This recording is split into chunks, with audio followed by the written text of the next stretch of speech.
need no break. Okay. Let's play. Okay. Let's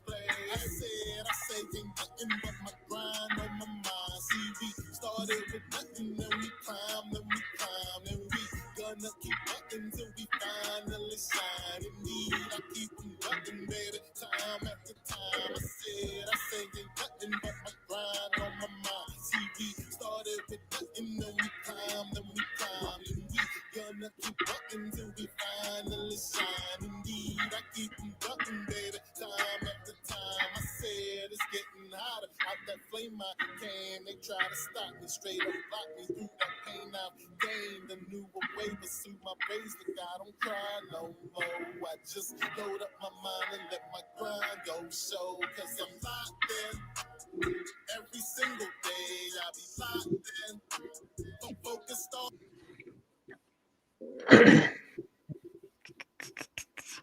What's good? Welcome back, everybody. Welcome back to another episode of Draft Junkies with myself and Chris. Just joking. I appreciate you guys coming back. What's good, Chris? My bad. What's going on? Not much. Another episode today. We're going to tackle some running backs. So we got 6 guys we're going to throw at you, and we had a lot of hot and heavy free agents movings going on. Before we get into it, what's the biggest surprise of all this hoopla that has went on so far? What's been the biggest shock to you so far? The biggest shock, uh, I'll probably say, the one that I didn't like, well, 2 that I didn't like is the Bills. The Bills reloading on that defensive line. You could say what you want about Bosa's injury history, but they're bringing back a defense that's pretty much gonna be the same, but with better players on the defensive line. And we saw what their defense was able to do to the Ravens early on in the playoff game. So the fact that they're going to be, bringing back a lot of those same key pieces, and then bringing in these two guys with Joey Bosa and Javon Hargrave, those are really, really solid additions. And I'm surprised that they went that way, but we'll see how it plays out. Most definitely. They spent a lot of money so far. They seem like they got a plan and they trying to work it. The biggest thing for me sticking with that same team was the fact that they kind of even though he had 4 years left on his deal, they kind of reset Josh Allen. And I think they did it because they want to go ahead and get ahead of the new resetting of the quarterback market. So let's go ahead. You won MVP. Let's go ahead and give you this money and get ahead of the new resetting of the quarterback market before it get outrageous. That's what I think they decided to do, and I think that was fairly smart. And kind of smart for somebody else to maybe try to do that too, because it's gonna get outrageous here in a minute. Yeah, for sure. I mean, don't be like the Bengals and the Cowboys. Definitely get ahead of those contracts because they don't go lower. Like Right. it's not like, oh, you know what, we'll pay him next year because next year the price is going to be lower. No, it's always going to go higher and higher and higher. Just like with the Derrick Henry thing, we probably could have gotten in front of that, but hey, if we gonna do something with it, if we gonna reward him for the season he had, the price this week definitely ain't the price it was last week because it has changed drastically. Yep. And speaking of Derrick Henry, what happened? Oh, running backs. Position. Yeah, we talking about running backs today. So the first guy, we got 6 running backs. The first guy we're gonna talk about is Cam Skattebo, however you say it. So let me get these guys up. There we go. This is the first guy up, and we're gonna have our little AI friend kind of give you a little synopsis of Cam Skattebo. But he is a running back from Arizona State, 5'9", 219. And let me bring our little AI friend in to give you a little intro. Thumbs up if you can hear. Cam Skattebo is a relentless and physical running back whose bruising play style made him one of the most dominant backs in college football during the 2024 season. Standing at 5'11" and 215 pounds, He embraces contact, initiating violent collisions with defenders and refusing to go down on first contact. Skattebo rushed for over 1,700 yards, added 600 receiving yards, and scored more than 20 total touchdowns, leading Arizona State to a Big 12 championship and earning Peach Bowl Offensive MVP honors. His ability to churn out tough yards, break tackles, and keep his legs driving through contact makes him a nightmare for defenders. With a strong foundation and a low pad level, he excels in short yardage situations, consistently falling forward for extra yards. Despite his physical dominance, Skattebo has some limitations that could impact his NFL transition. All right. I'm gonna sum what I think about him up in one word, and that's tough. But to just give you some background information on him, in 2020 at Sacramento State, didn't play for COVID. 2021 at Sacramento State, played 9 games with 4 starts, 520 yards. 2022 at Sacramento State, he was the Big Sky Conference Offensive Player of the Year. All Big Sky, had 1,371 rushing yards. 2023, a finalist for the Paul Hornung Award, the nation's most versatile player, and All Pac-12 with 788 rushing yards. And 2024 first team Associated Press All-American, first team All Big 12, ranked second in the FBS with a school rushing record of 1,711 rushing yards. Extremely tough guy. You see the positives I have for him. Also, you see the negatives. And just that last game versus Texas, all the stuff he did, the versatility, it kind of sums up what kind of a player he is. Chris, what do you think about Cam? Yeah, he came onto the scene, and he's a fiery dude. Definitely, he's going to talk that talk, and he's going to walk that walk in most of these games, because he talks a big game, but I mean, he backs it up. He's not going to be a guy that's intimidated. Doesn't matter what the other side has. Arizona State. Obviously they had a good season, but when you look on paper, they're a team that's supposed to be outmatched in damn near every game when you look on paper, and the expectations that they had. And, a guy like Cam, he elevated them. Obviously they have a good quarterback too, but just that energy that he has and that confidence that he has elevated them. And when you talk about the play style, like, this is a dude that he does not go down on first contact. He's built low to the ground.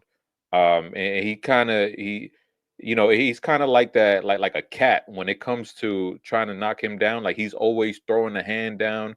He's somehow always, like, his knee will look like it's about to touch, and he just lifts it right up, and it barely touches. And it's what was that? Go ahead. I hate the button. Go ahead. But his contact balance, that's what really sets him apart. Now, he's not going to be a guy that's going to wow you when it comes to any kind of athletic ability as far as the speed is concerned. But when you're a running back, speed is sexy, but it's not the end all be all. Can you get the yards that you need to get that first down? And a guy like Cam, he's somebody that can provide that, and also give you some flexibility in the passing game as well. Look at the yards after contact. 1,202. He had 1,700 total. 1,200 on yards after contact, and a good mix of zone and gap runs. 45 runs of 10 plus yards. And keep in mind, this is all for a cat that really don't have a lot of, like, top end speed. Mm-hmm. And it's not like he's a huge running back either. True.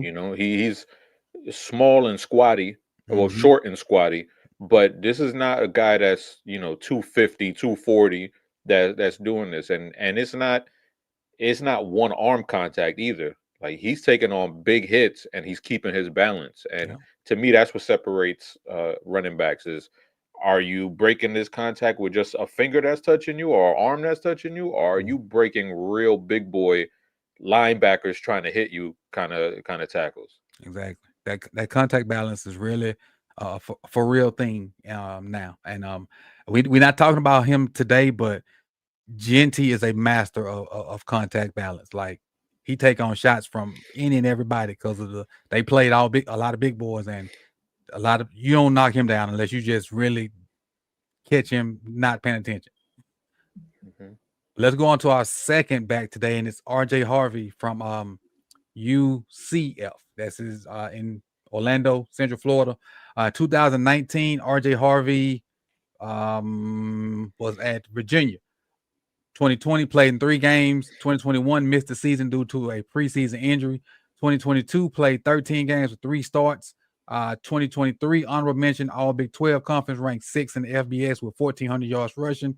2024 third team All American, first team Big 12, set a school record with 48 touchdowns, tied for 4th in the FBS with 22 rushing TDs, and ranked 6th with 1,577 rushing yards.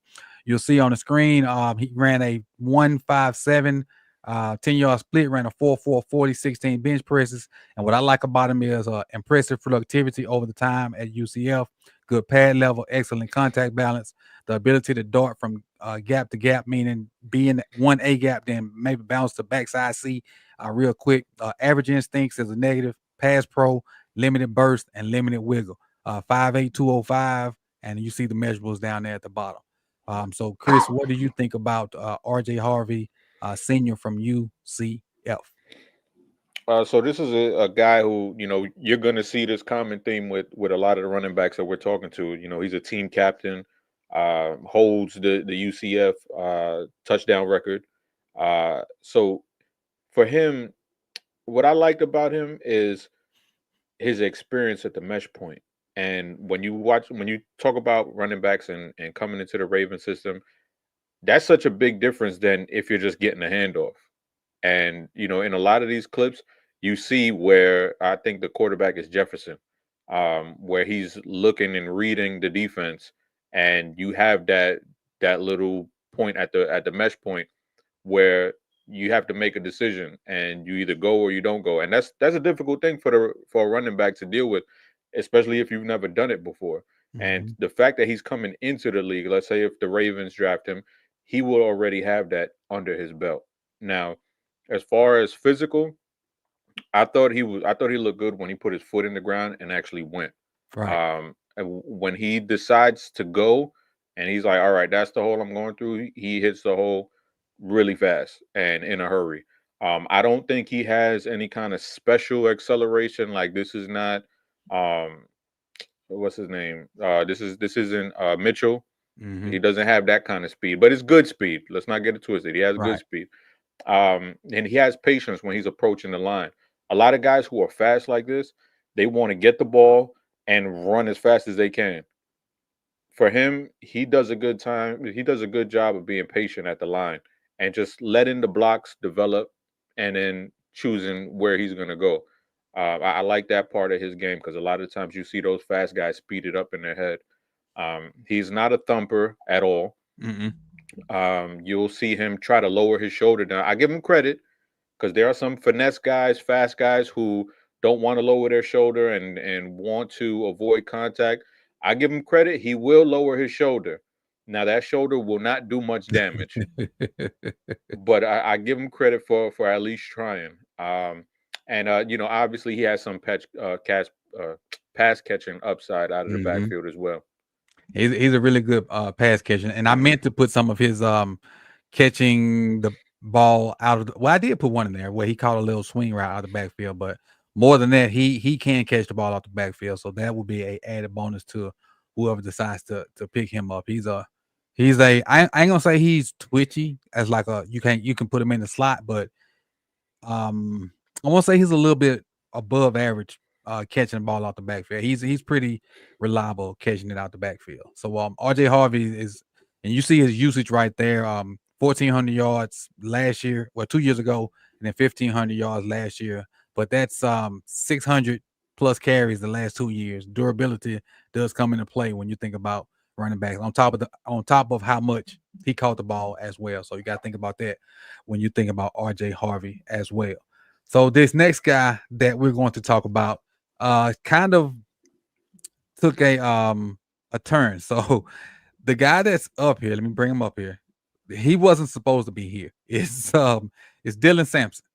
and it was supposed to be Marcus Yarns, but I couldn't find tape on Marcus, and I forgot to tell Chris until the last minute.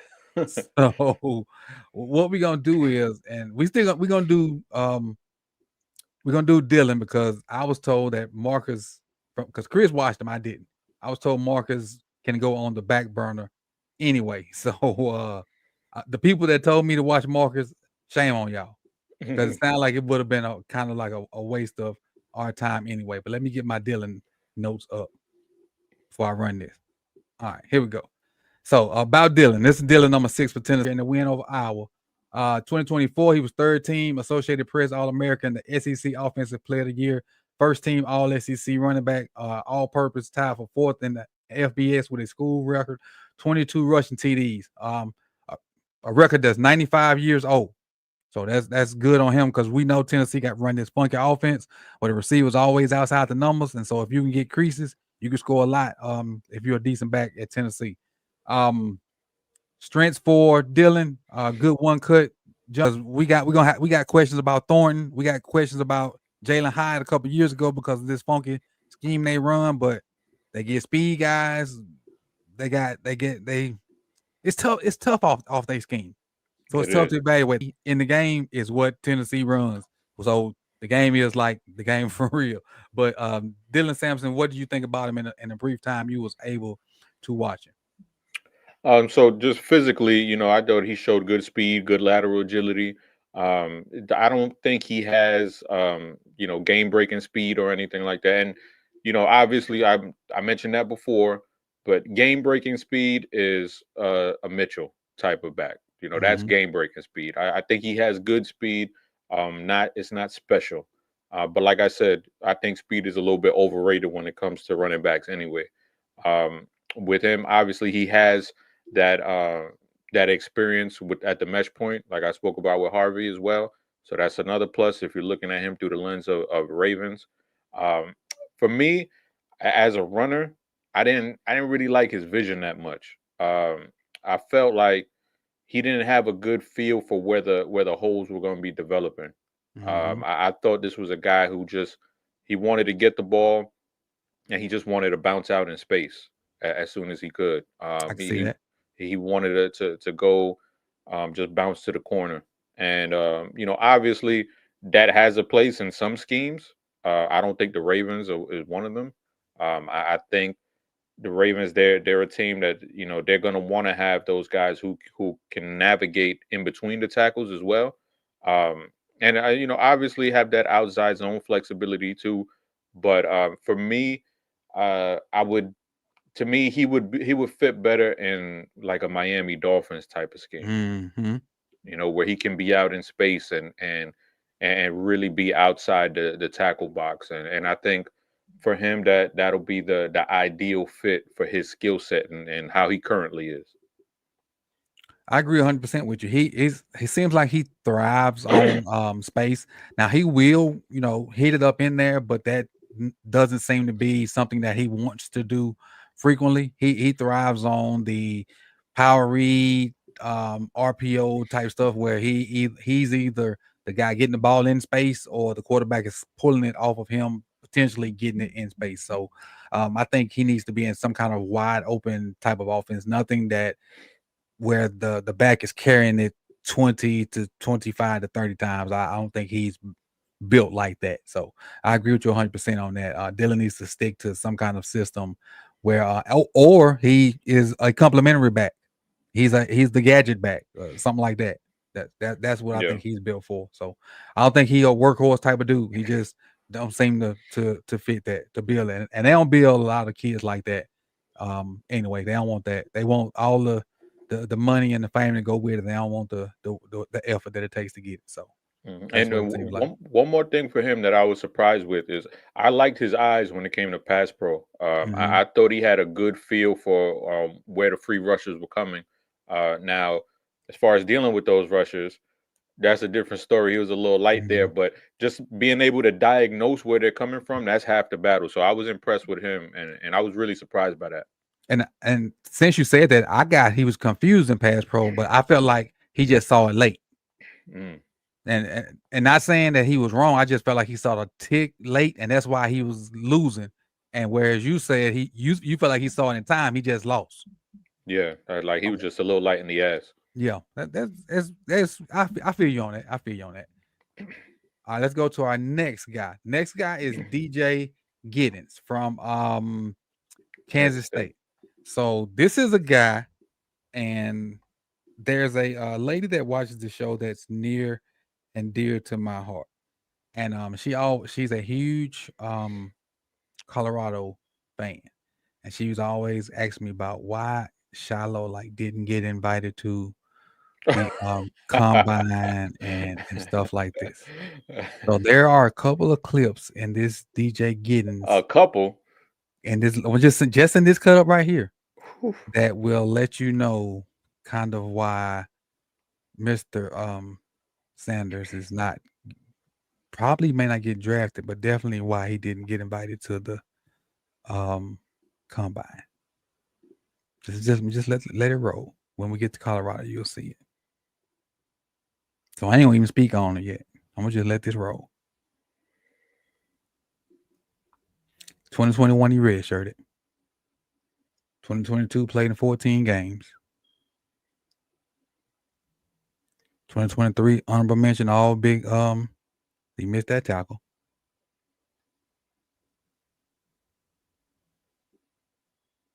2024 all Big 12.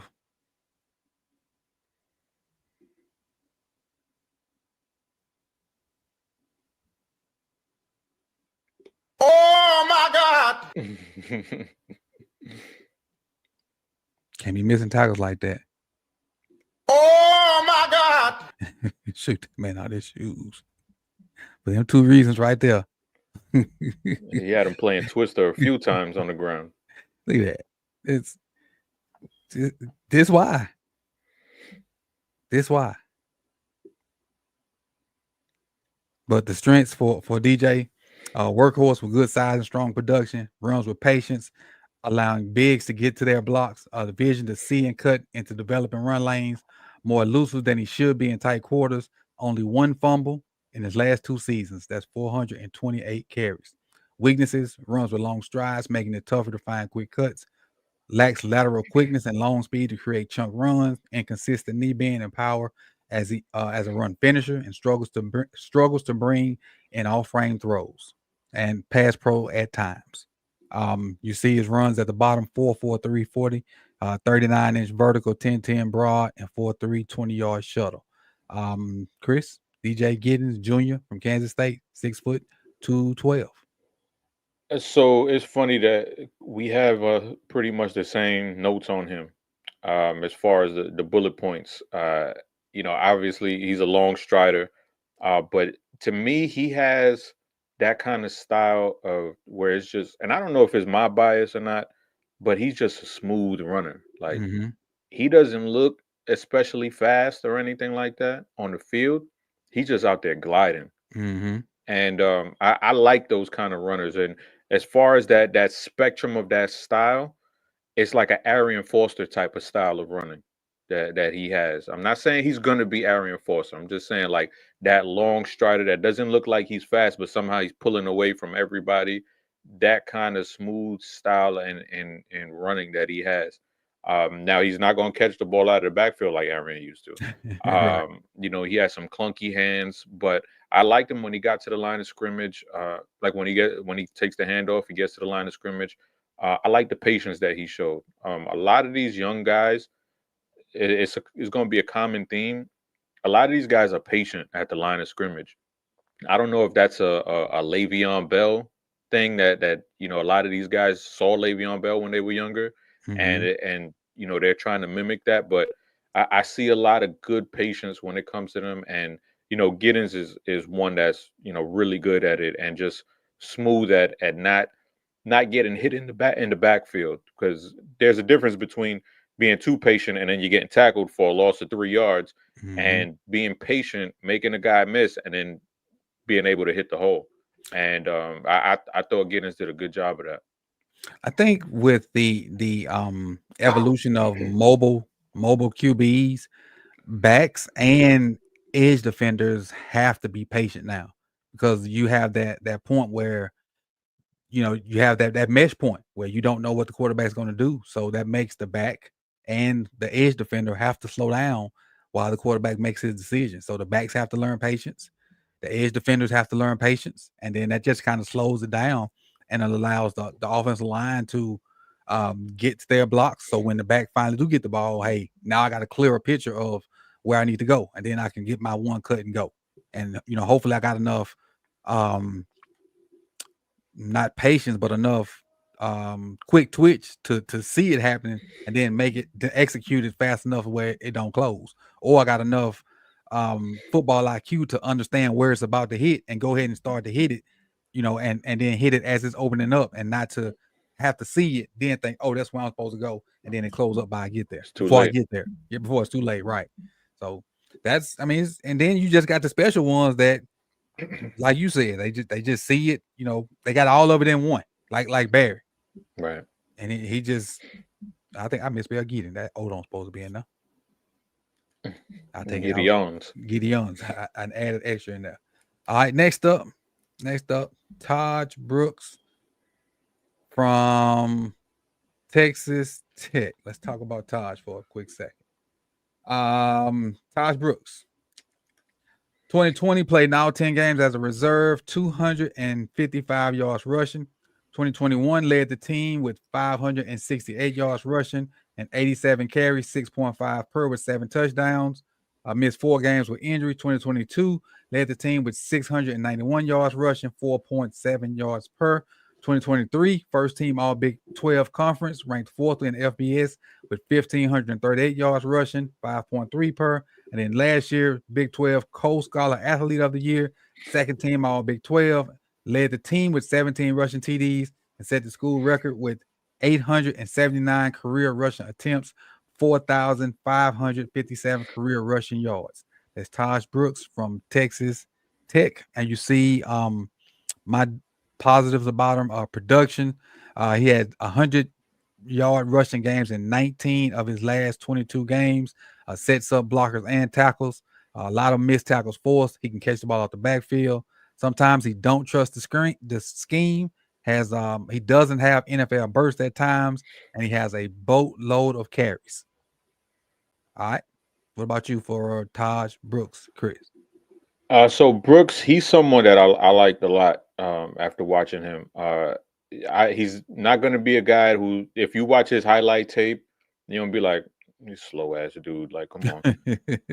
But when you watch down to down and just the work that he does in confined spaces, he does some really impressive stuff between the tackles. And, obviously every team needs one of those backs that can pick up those tough yards. And I think Brooks, he has the vision. He has the lateral quickness. He has some of the best lateral quickness in this draft from the running backs that I've seen, and that's including Genty. He has some special lateral agility. Like Coach said, not gonna win any races or anything like that. I'd be shocked if he has a 40-yard scamper as far as running the ball, but when it comes to those tough yardage pickups, I think he's a cerebral back. He's not a back that's going to beat you just with his athleticism. I like the way that he sees the game. I like the way that he sees blocks develop. I like the way that he makes people miss in confined spaces. And in the NFL, that's what it is. You're not going to have 10 yards of free space to do this, to do the moves that Day was doing in Next Friday, to get away from defenders. You have to be able to do these moves in tight confined spaces, and they can't be exaggerated either, because if they're exaggerated, you're gonna get tackled from behind. And he does these things in like split seconds, these quick little moves and jukes. And I really appreciated his game after I watched him closer, because I thought I was gonna hate him, to be honest. Yeah, I did too. And the more I watched him, the more I appreciated all the little. You appreciate the 5-yard runs more than his burst runs, because what it took for him to get 5 yards on a bunch of different plays, he earned a lot of his yards. Kind of more so how I say Derrick Henry's 1900 was more impressive than Saquon's 2000 because he had to work for him. This young fella had to work for the 1500 yards he got because the blocking wasn't the greatest. And but what the only concern I got for him is durability because he's led that team in rushing for the past 3 years. I think maybe all 4 years. So he got a boatload of carries, over 1,000 carries coming out of college. Yeah, he's Texas Tech all-time rushing leader. Mm-hmm. So there's a lot of carries under your belt, and I also think that the Ravens are going to like this dude's a 2-time captain, and we know they like those captains. Yeah, they have that moral leadership role that they want you to come in and already have, so they don't have to try to develop it for some strange reason. Well, you said a word that's moral. That I don't know about that when it comes to them. I don't know about that one. Can't use that no more. All right, this is the last guy, and Kyle, help me out, Chris. Mahogany. That's the way my brain sees it. Kyle Mahogany. Kyle M is up. So let me play this. Bam. We're gonna talk about Kyle real quick. In 2020, played in 5 games as a reserve and on special teams, no stats. 2021, played in 11 games as a reserve, 236 yards rushing, 4 touchdowns. 2022 led the team with 445 rushing yards, 4.1 per, 2 TDs. 2023, second team All Big Ten Conference with 1,262 yards rushing, 5.2 and 8 TDs. And then in 2024, first team All Big Ten with 1,279 yards rushing, 5 per, 13 rushing TDs. Started in 11 games. Did not play in the bowl game. I lost the cap to Kansas State. He was a team captain and no fumbles in his career. None. You see my strengths on the board: change of pace runs, change of direction, low center of gravity, contact balance. Negatives: decision making is slow at times, pass pro, and he has to see it instead of trusting it, and he don't have home run speed.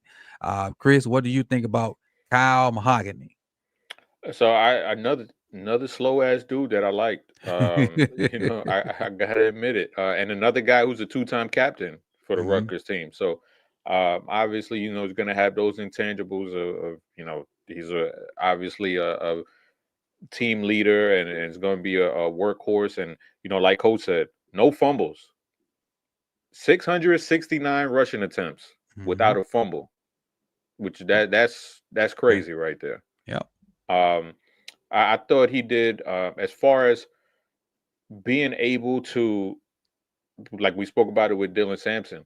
I think he did a good job of diagnosing blitzers when they were coming.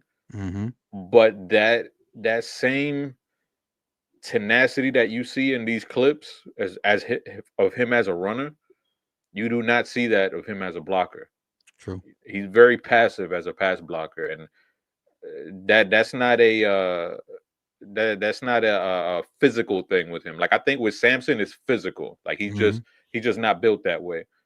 With this dude, with Kyle, it's a mental thing. Like you have to want to do that. You have to want to put in the same type of physicality. So that's something that I didn't like as much. But him as a runner, tough, densely built guy, natural low center of gravity. You see him use that off arm to just kind of forklift defenders out of his way. I love that. That's like something that Earl Campbell talked about years ago, using is that off arm to just kind of plow defenders away and get them out your way. And that's something that I thought he did a good job of doing. With him, I think he's a very intelligent player. There were multiple times where I saw him lining up. He was trying to get linemen lined up. No, he was trying to get tight ends lined up so they could know what to do in the formation. And there was times where he was pointing blitzers out to the offensive line. And I'm like, I don't think I've ever seen a running back do that. Yeah. I've seen in extreme cases where the running backs would call protection because the quarterback had too much other stuff on his plate, or like a freshman quarterback or something like that. Yeah, where the running back would call, and like the running back would be like a junior or senior. He'd call the protections. Yeah. So I've definitely seen it before. I don't know if that's what that was, but it's possible. Yeah, I was a fan of his, and again, when I say I'm a fan of his, do I think he's gonna go in the second, third round? I know I don't think that, but I think this guy, he's gonna have a place in the NFL.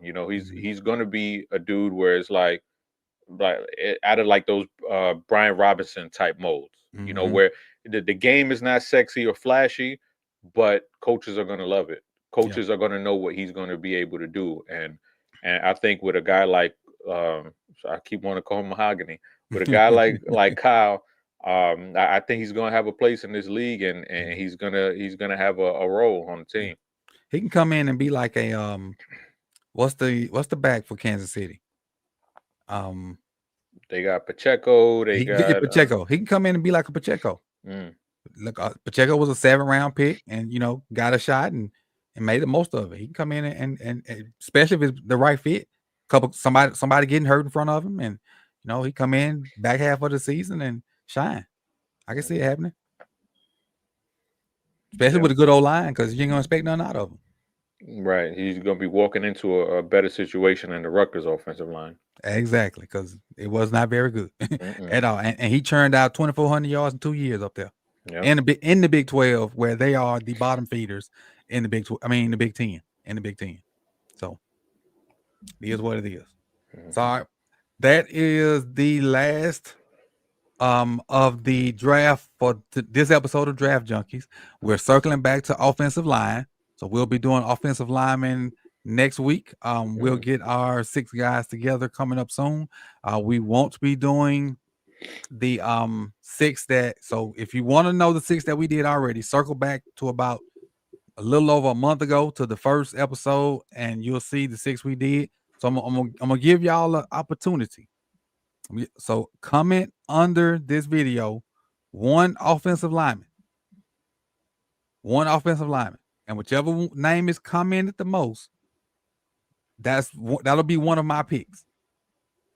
And then Chris, you can submit your 3, and I'll submit my 2, and whichever one that is up under here the most, that'll be one of the ones that we do for next week. But I'm asking you to go check out the first episode we did, and don't pick one of the 6 we've done already. Instructions are very simple. I know, but somebody's gonna mess it up. Somebody's gonna waste they're gonna waste their pick because they're gonna put the name that we did already. So, but that's what you do. So you guys have a pick. I'll pick my 2, and Chris will have his 3. And that's what we're gonna bring to you next Tuesday or Wednesday, depending on how the schedule see fit. So this has been another episode of Draft Junkies with myself, Coach Evans, and Chris. I know we had some long form stuff that was in the works. Any concrete lockdown information on that yet, Chris? We'll talk after. Okay. So on that note, man, we out. Appreciate y'all. We'll see y'all the next one. Peace and love. Peace.